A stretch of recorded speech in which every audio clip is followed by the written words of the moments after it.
அனைவருக்கும் வணக்கம். நம்ம தோட்டத்தில் இன்றைக்கி உளுந்து மற்றும் பச்சைப்பயிறு விதைக்கிறதுக்காக தோட்டத்தை சீரமைச்சிட்ருக்குறோம். இதில் பார்த்திங்கன்னா மாசி மாதமும் நம்ம இந்த பயிர் செய்ய முடியும். அதனால் சரி இதை போட்டு பார்க்கலாம் அப்படிங்கிற ஒரு இன்ட்ரெஸ்ட்னால் நாங்கள் இதை பண்ணிகிட்ருக்கோங்க. தோட்டத்தில் நிறைய கல்லுலாம் நிறையா இருந்தது. அது எல்லாத்தையுமே பொறுக்கி எடுத்தாச்சுங்க. மண்டையை பொழக்குது வெயில் இப்போவே.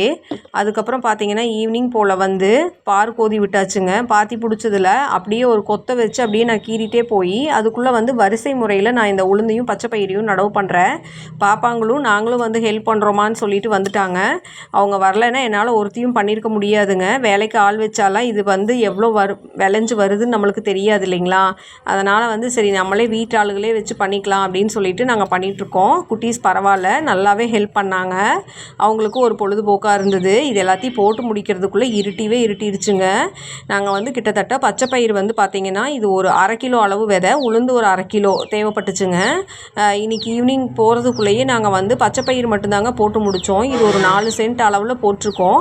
வரிசை முறை நடவில் தான் நாங்கள் பயிர் பண்ணியிருக்கேன். ஏன்னு கேட்டிங்கன்னா களை எடுக்கிறதா இருக்கட்டும், அந்த செடிகளுக்கு தேவையான இடைவெளியும் இதுக்கு போதுமானதாக கிடைக்கும். ரெண்டாவது இது போடுறதுக்கும் ரொம்ப ஈஸியாக இருக்குதுங்க. இவ்வளோ இடத்தையும் நாங்கள் போட்டு முடிச்சிட்டோம். இன்றைக்கி இந்த 4 சென்ட்டையும் இப்போ பயிர் பண்ணி முடிச்சாச்சுங்க. காலையில் தண்ணி பாய்ச்சிட வேண்டியது தாங்க. விதை பார்த்திங்கன்னா நாங்கள் பக்கத்தில் இருந்த உரக்கடையில் தான் வாங்கியிருந்தோம். ஒரு 1/2 கிலோ அளவு விதை மட்டும்தான் தேவைப்பட்டுச்சுங்க. Bye bye.